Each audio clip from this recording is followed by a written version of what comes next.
merenungkan kebenaran firman Tuhan dengan judul Aku Cinta Rumah Tuhan. Dan sebenarnya Aku Cinta Rumah Tuhan ini dalam kerangka kita merenungkan firman yang diberi judul Loving God. Jadi mengasihi Tuhan, maka kita juga mengasihi rumah Tuhan. Nah, cuma kadang-kadang kita pikir rumah Tuhan itu seperti yang ada di gambar tadi. Kayaknya ada gambar rumah, lalu kemudian kita pikir gedung gereja gitu ya. Tapi sebenarnya dalam konsep Alkitab berbicara rumah Tuhan mungkin lebih tepat dikatakan rumah tangga Tuhan, yaitu keluarga Allah. Itu yang jauh lebih penting karena kalau gedung itu satu kali juga akan lenyap. Tapi rumah tangga Tuhan, keluarga Allah tidak akan pernah lenyap. Sampai dalam kekekalan kita akan bersama-sama di dalam kerajaan Tuhan, kerajaan surga. Karena itu kita perlu mencintai rumah Tuhan dalam pengertian keluarga Tuhan ini. Mengapa demikian? Sekurangnya dalam 1 Yohanes pasal yang keempat, ayat 20-21, firman Tuhan mengatakan begini. Jikalau seorang berkata, aku mengasihi Allah, dan ia membenci saudaranya, maka ia adalah pendusta. Karena barang siapa tidak mengasihi saudaranya yang dilihatnya, tidak mungkin dia mengasihi Allah yang tidak dilihatnya. Dan perintah ini kita terima dari dia, yaitu barang siapa mengasihi Allah, ia harus juga mengasihi saudaranya. Allah enggak kelihatan, wujud kasih kita kepada Allah adalah apakah kita mengasihi saudara-saudara kita yang ada di muka bumi ini atau tidak. Ada orang yang kadang-kadang luar biasa hebatnya dan mengatakan aku mengasihi Allah. Tapi semua orang mengenal dia membenci orang lain. Dia membenci, dia tidak suka kepada orang lain. Sebenarnya kasihnya kepada Allah tidak dapat dibuktikan. Tuhan sendiri sudah mengatakan kalau kamu mau membuktikan bahwa kamu memang cinta Allah, loving God, maka kamu harus loving the house of God. Kamu harus cinta anak-anak Tuhan. Kamu harus cinta rumah Tuhan. Kamu harus cinta keluarga Tuhan. Amin. Ya. Jadi khususnya saudara-saudara dalam perjanjian baru. Ketika kalau kita memperbandingkan antara perjanjian lama dan perjanjian baru. Tuhan itu menyingkapkan dirinya dengan macam-macam nama. Dalam perjanjian lama dia menyatakan dirinya namanya adalah Elohim. Yang kita terjemahkan Allah dalam bahasa Indonesia. Itu sebenarnya dalam bahasa perjanjian baru dia Theos, sama. Dalam perjanjian lama dia memperkenalkan dirinya Yehova atau Adonai. Dalam perjanjian baru ada dikenal sebagai dia adalah Tuhan. Tapi ada satu nama Allah dalam perjanjian baru yang tidak dikenal dalam perjanjian lama. Atau kurang ditekankan dalam perjanjian lama. Itu adalah satu nama yaitu Pater dalam bahasa Yunani. Artinya adalah Father atau Papa. Karena apa? Karena Allah sejatinya adalah Papa kita. Sedemikian rupa perjanjian baru menekankan bahwa dia adalah Bapa kita yang sangat mengasihi kita. Dan kita keluarganya sampai dia harus memberikan kepada kita. Tuhan Yesus memberikan kepada kita satu perumpamaan. Perumpamaan tentang anak bungsu dan anak sulung. Ya. Tapi persoalan ada pada perumpamaan anak bungsu dan anak sulung. Saudara-saudara saya kira sudah hafal. Lukas 15 ayat 11-32. Ketika Tuhan Yesus bercerita, seorang bapak punya 2 anak, anak sulung, anak bungsu. Anak bungsu belum juga lama, ayahnya masih seger buger. Katanya firman Tuhan dia minta apa? Warisan. Dia sudah minta warisan. Jadi hal ini melambangkan atau menggambarkan bahwa seolah-olah dia gak kerasan di rumah bapak gitu. Gak kerasan. Jadi baru saja diceritakan jadi anak bapak, tahu-tahu minta warisan, mau pergi dari rumah Tuhan. Ini sama juga barangkali dengan orang-orang yang baru saja bertobat menjadi bagian dari keluarga Allah, tapi sudah tidak mau mengumpulkan diri dengan saudara-saudara iman, tidak mau bergaul dengan saudara-saudara seiman, tidak mau membangun hubungan yang intim dengan Bapa dan saudara-saudaranya. Minta warisan. Aku keluar saja dari rumah Bapa. Aku keluar dari rumah Bapa. Tapi kita lihat saudara, bahwa anak bungsu pada waktu keluar dari rumah Bapa, ternyata dia gak akan tahan. Kalau kita adalah anak Tuhan. Tuhan sudah menciptakan, sudah menentukan bahwa di rumah Tuhan ada kasih yang kita butuhkan. Dan kalau kita mengeluarkan diri dari kumpulan rumah Tuhan, anak-anak Tuhan, sebenarnya kita berada dalam kondisi seperti anak bungsu ini. Berada dalam keadaan di luar dari kasih Tuhan. Dan hidup kita akan cenderung menjadi enggak jelas. Tapi syukur, anak bungsu pada waktu sengsara, lalu dia teringat, aduh di rumah Bapak itu ada kasih yang luar biasa. Sehingga dia menguatkan dirinya untuk pulang ke rumah Bapak. Dia ingin memenuhi kebutuhan hidupnya untuk dikasihi. Dan dia mulai berjalan. Tapi firman Tuhan mengatakan bahwa ketika dia masih jauh, firman Tuhan, maka ayah itu melihatnya. Dan kemudian ayah itu lari menjemput anak itu. Jadi gambaran tentang Bapa kita adalah Bapa yang begitu mengasihi. Rumah tangga Tuhan adalah rumah tangga yang Bapanya seperti itu, luar biasa. Saya bahkan pernah membayangkan, istri saya juga ngobrol-ngobrol dengan saya, membayangkan kalau andai kata cerita anak bungsu ini dilengkapkan itu, jangan-jangan ceritanya begini. Setelah anak bungsu itu minta warisan, sebenarnya ayahnya enggak senang. Kok anaknya mau melepaskan diri dari hadirat bapaknya. Anaknya mau melepaskan diri dari keluarga yang penuh dengan kasih. Maka nanti dia akan sengsara. Lalu kemudian gara-gara dia memikirkan itu. Maka pada waktu, karena ayah ini sangat mengasihi anaknya. Maka ketika dia jauh, dia selalu memikirkan kapan dia pulang. Kapan dia pulang, kapan dia pulang. Dan sehari-hari kalau misalnya dia lagi makan di meja makan. Dia makan dan hanya makan dengan anak sulung. Lalu dia katakan, aduh biasanya di sini anak bungsu itu. Dia lagi makan 1 sendok. Lalu kelingan anak bungsunya. Maka dia tinggalkan. Lalu dia pergi lagi ke pintu keluar. Dan kemudian dia cari, anak bungsuku pulang gak ya? Anak bungsuku pulang gak ya? Dan anak bungsunya gak pulang-pulang. Malam-malam dia tidur. Dan waktu dia tidur, dia tahu-tahu ingat, loh tak ke kamar tidurnya anak bungsu. Dia pergi ke kamar anak bungsu. Dan yang dilihatnya hanya bantal karo guling. Dan waktu dia melihat bantal karo guling, dia ingat anak bungsu saya itu biasanya di situ. Lalu kemudian saya datang, saya pegang-pegang kepalanya, saya elus-elus, saya cium dia. Tapi dia gak bisa nyium bantal, gak bisa nyium guling. Dia keluar, dia pergi ke depan, ada bintang-bintang, ada bulan. Dia pikir kapan anakku pulang, kapan anakku pulang. Itu perasaan Bapa untuk kita yang memisahkan dari rumah Tuhan. Dia selalu mau, makanya ketika dia melihat, loh kok itu kayak anakku ya, firman Tuhan. Maka dia langsung lari katanya. Dan ternyata itu betul anaknya. Waktu betul anaknya, kata firman Tuhan, dirangkul, diciumi sejadi-jadinya. Seolah-olah dia melupakan permintaan anak bungsu kemarin yang minta warisan. Bahkan mereka katakan hamba-hambanya, ayo pesta-pesta, anakku teko, ayo pesta. Inilah kalau anak bungsu mau kembali. Dalam persekutuan rumah tangga Bapak sangat senang dipestai sampean, dipestai. Jadi anak bungsu ini kelihatan sekali bahwa dia kemarin tuh sudah melukai kemuliaan bapaknya. Dia mengutamakan saja kenikmatan dalam bapaknya sampai dia keliru. Tapi waktu dia pulang, kita tahu ceritanya, si bapak ini saking senengnya ngumpulkan semua pembantu-pembantunya.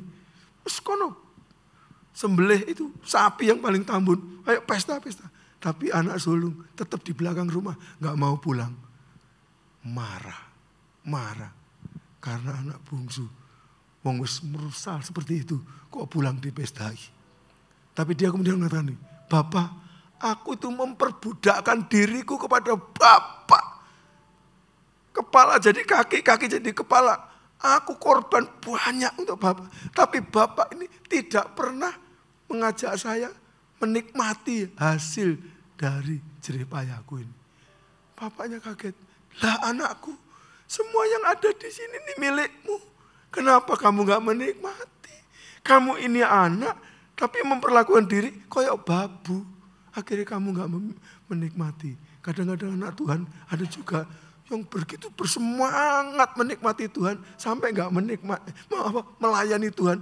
Jadikan kaki jadi kepala, kepala jadi kaki. Sampai gak menikmati kasih Bapa. Padahal dia Bapa, tapi dipikir bos. Sehingga dia mau memperkenan. Akhirnya dia tidak pernah menikmati kasih Bapa. Ini persoalan anak sulung. Sehingga bapaknya, Tuhan aku menyesal aku. Kamu ini di rumah kok jadi anak terhilang. Jadi anak terhilang sebenarnya bukan yang itu aja. Ini juga terhilang karena di rumah. Tapi gak menikmati kasih Bapa. Itu berarti Tuhan sangat mau supaya kita ini mengasihi Bapa. Seperti Bapa mengasihi kita. Dan kita saling mengasihi satu dengan yang lain. Amin. Kita ini adalah rumah. Jadi kita harus cinta rumah tangga Tuhan. Dan hanya dengan itu kita berada betul-betul di dalam rumahnya Bapa yang sangat mengasihi kita. Nah pada waktu jemaat mula-mula mengalami kepenuhan Roh Kudus. Saudara, pada waktu jemaat mula-mula maka anak mereka akan mengalami seperti yang seharusnya dinikmati oleh anak sulung. Dan mestinya mereka akan melakukan glorify God and enjoy Him forever. Tapi persoalan anak sulung adalah terlalu glorify God sampai gak mengenjoy Him. Persoalan anak bungsu adalah terlalu enjoy Him, tidak glorify God. Sebab itu Westminster Shorter Catechism, katekismus yang singkat dari Westminster mengatakan, apa sih tujuan manusia hidup dan ditebus Tuhan? To glorify God and enjoy Him forever. Saudara, kita mesti melayani Dia, mesti berjuang bagi Dia, tapi juga nikmati Dia. Jangan cuma ambil ekstrimnya anak bungsu, jangan cuma ambil ekstrimnya anak sulung, tapi kita melayani Dia, mengglorify Dia, tapi juga menikmati Dia. Sehingga kita betul-betul cinta rumah Tuhan itu menjadi kenikmatan dalam kehidupan kita. Demikianlah yang dialami oleh jemaat mula-mula saya katakan tadi. Pada waktu mereka dipenuhi oleh Roh Kudus, maka pada waktu mereka dipenuhi Roh Kudus, jemaat mula-mula dideskripsikan, digambarkan oleh Lukas seperti yang terdapat dalam Kisah Para Rasul pasal yang kedua. Dikatakan apa? Orang-orang yang menerima perkataan Petrus yang berkhotbah itu, maka mereka itu memberi diri mereka apa saudara?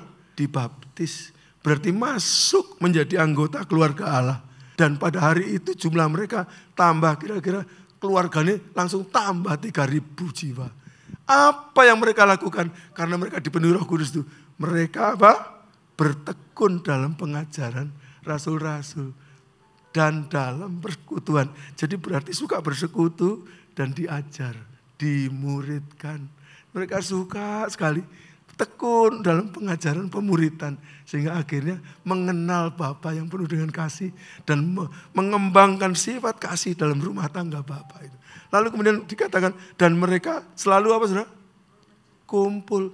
Jadi ini kalau keluarga yang saling mengasihi, keluarga yang saling menyukai, maka sering kumpul mereka. Sering kumpul. Kemarin dulu keluarga besar saya baru kumpul reuni. Saudara-saudara pernah mendengar bahwa keluarga besar saya dulunya bukan anak Tuhan sama sekali. Saya 9 bersaudara. Tidak ada satupun yang anak Tuhan.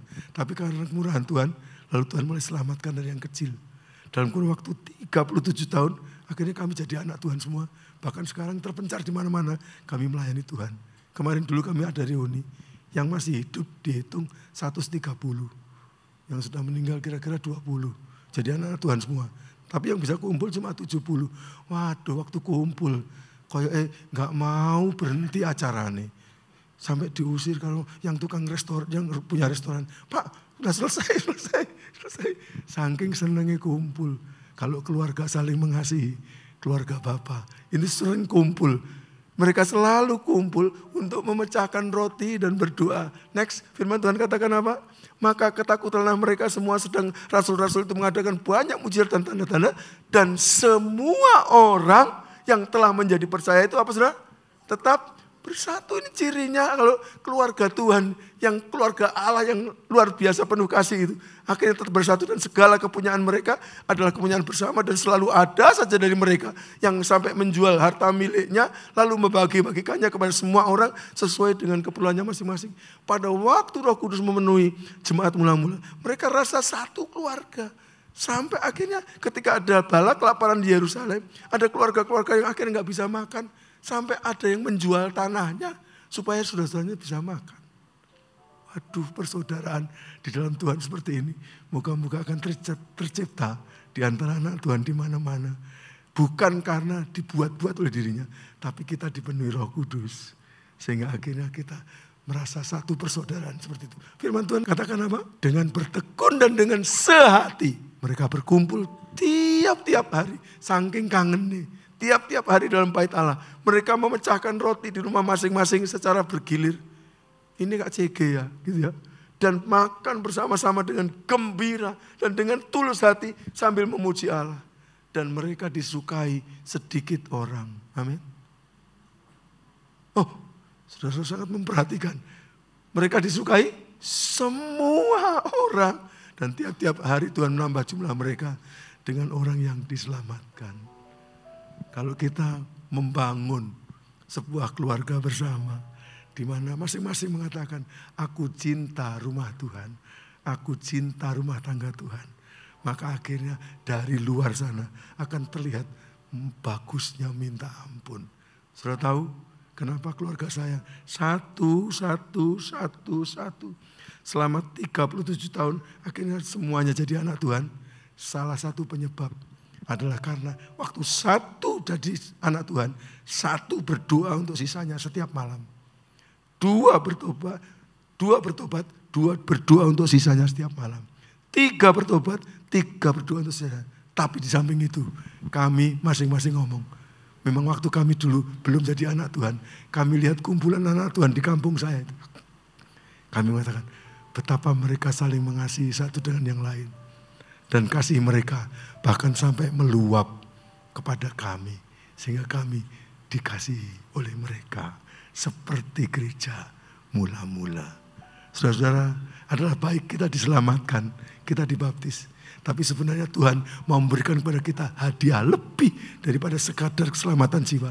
Tuhan membangun keluarga besar di dunia ini. Yaitu keluarga besar anak-anak Tuhan.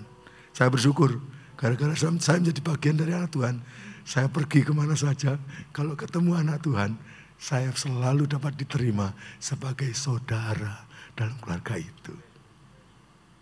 Mari kita mau menjadi murid-murid Tuhan yang sejati, sehingga seperti jemaat mula-mula, kita akan menjadi orang-orang yang tidak seperti anak bungsu dan anak sulung, tapi menjadi orang-orang yang betul-betul cinta rumah Tuhan. Sampai akhirnya kita betul-betul dimuridkan dan kita melayani dengan kasih yang diberikan oleh Tuhan.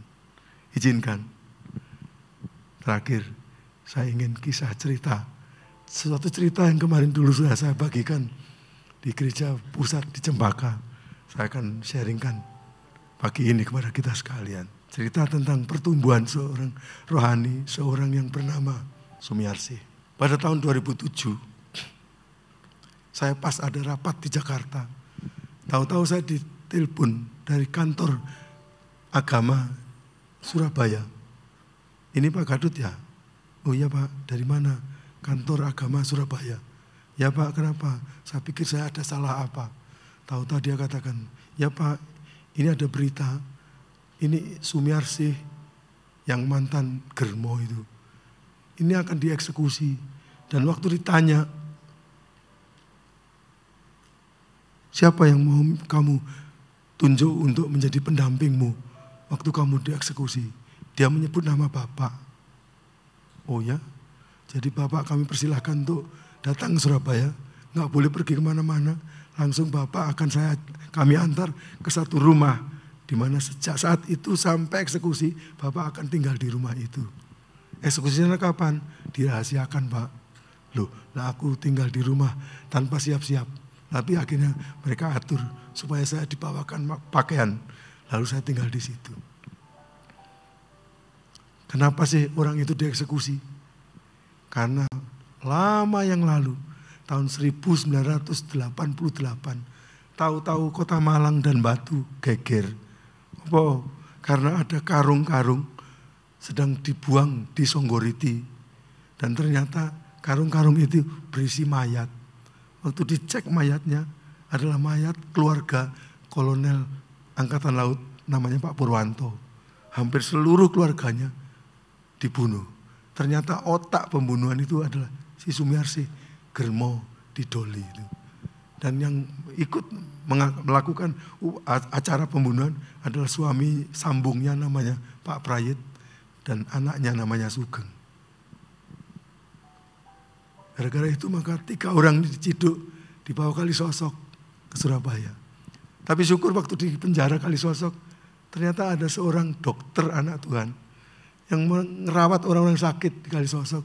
Dan pada waktu dia sedang ngerawat, tahu-tahu dia pikir gini, aku kok ngurusi tubuhnya orang-orang yang narapidana ini ya. Nanti tubuh ini toh akan mati, akan lenyap. Tapi rohnya, tapi jiwanya, ya apa? Lebih baik aku juga sambil ngurusi tubuhnya, aku ngurusi jiwanya dan rohnya. Mulailah dia bersaksi tentang Tuhan kepada mereka. Pak Prayit bertobat. Nanti akhirnya Sumiarsi dan Sugeng ikut Pak Prayit. Lalu kemudian diadakan SOM di situ, School of Ministry. Ya. Lalu kemudian Pak Prayit itu ikut SOM itu sampai lulus. Lulus sampai di wisuda, jadi ada wisuda di Kalisosok waktu itu dengan teman-temannya.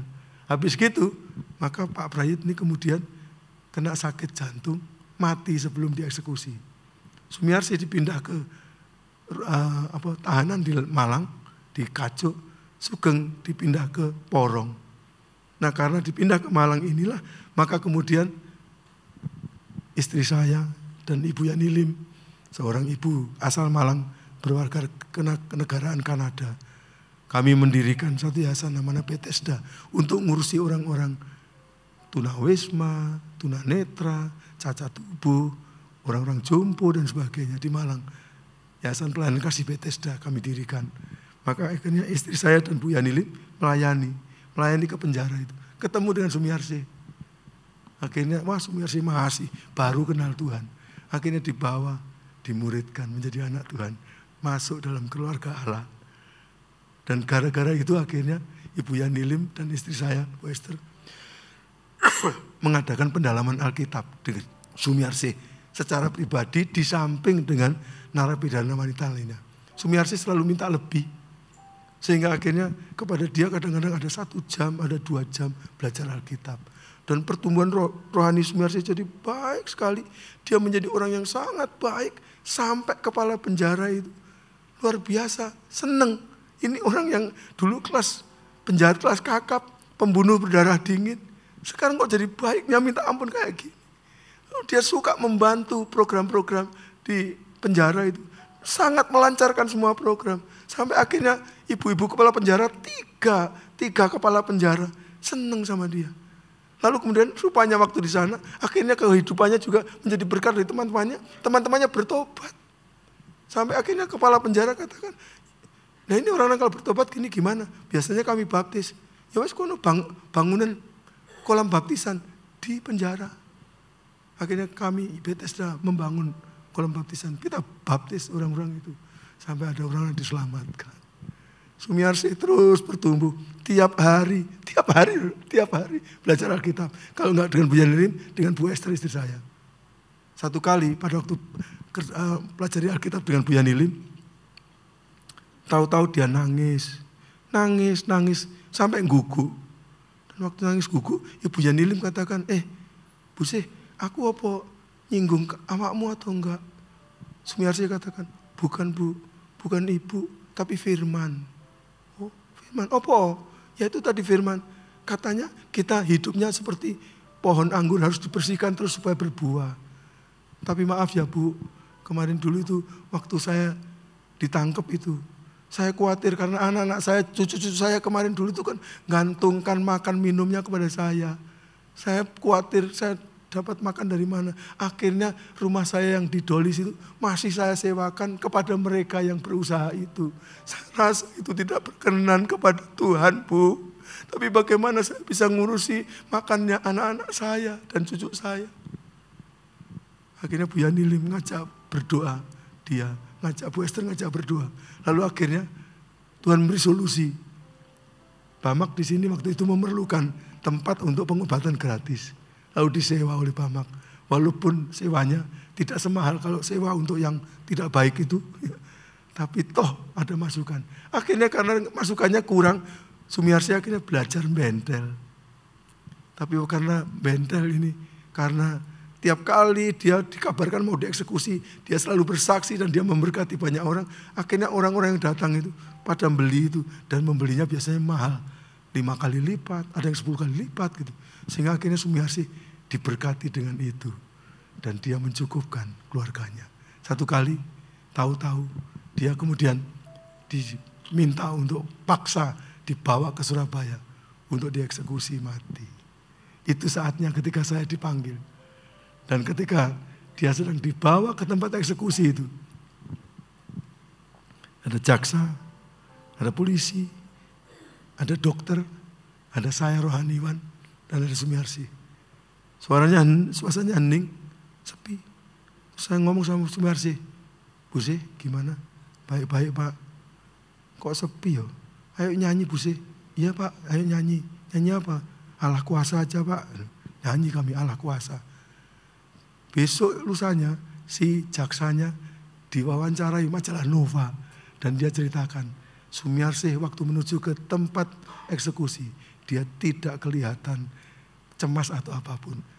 Sementara Astini yang baru dieksekusi sebulan yang sebelumnya, katanya waktu menuju itu dia panas dingin dan pegangi ke tangannya jaksa. Takutnya minta ampun. Dia akhirnya dibawa ke tempat itu, kita doakan, lalu kemudian dia eksekusi mati. Kita makamkan di Malang, pada waktu dimakamkan di Malang, besok paginya 3 kepala penjara datang.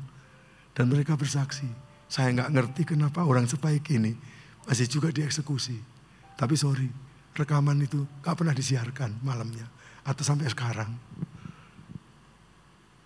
Tapi semua orang diberkati.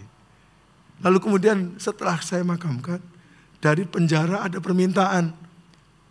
Orang-orang yang di penjara wanita, berikan kepada kami ibadah penghiburan. Karena kami merasa kehilangan luar biasa dengan Sumiarsi.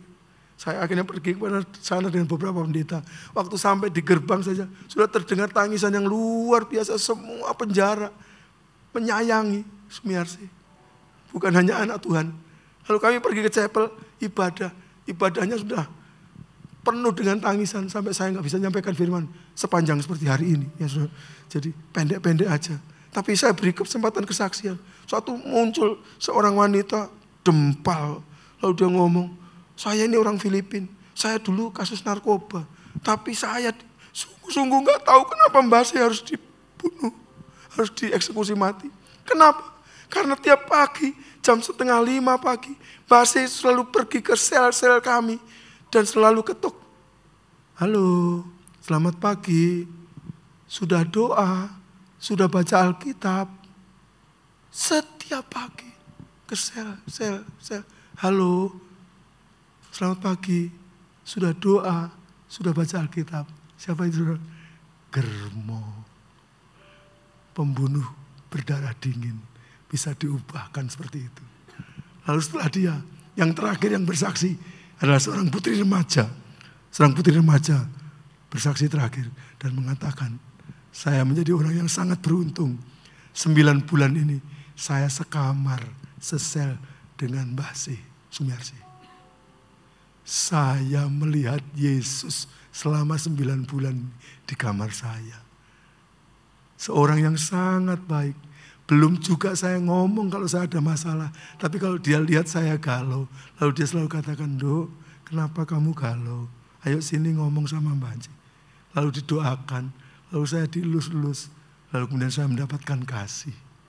Lalu kemudian, kalau pagi jam 3, jam 4, kadang-kadang saya terbangun.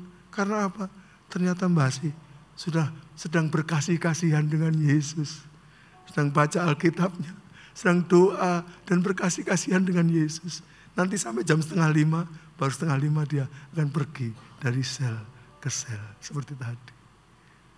Lalu anak itu mengatakan, saya disuruh membukukan keuangan penjualan Itu tadi bendelannya Mbak Si. Saya kagum dengan buku ini karena buku ini adalah buku mujizat. Bagaimana Mbak Si diberkati Tuhan berlimpah-limpah luar biasa. Dan yang terakhir dia katakan, saya dulu selalu berusaha kelihatan baik kepada kepala penjara. Supaya nanti saya cepat dikeluarkan. Karena kalau saya dikeluarkan saya bisa main narkoba lagi. Tetapi karena saya sudah selama 9 bulan bersama-sama dengan Yesus Kristus dalam rupa Ibu Sumiarsi, maka saya merasa sekarang Tuhan mau kapanpun saya keluar, gak perlu saya mempercepat keluarnya saya dari penjara. Tapi kalau saya keluar, saya akan menyerahkan diri saya untuk melayani Tuhan seumur hidup saya. Kemuliaan bagi Tuhan. Sumiarsi Germo, ketika dia tinggal ditanam di rumah Tuhan, dia dimuridkan dan dia didorong untuk melayani. Akhirnya dia Germo bisa jadi berkat sebesar itu. Apalagi saudara dan saya, kita bisa dipakai Tuhan untuk memuliakan Dia. Amin.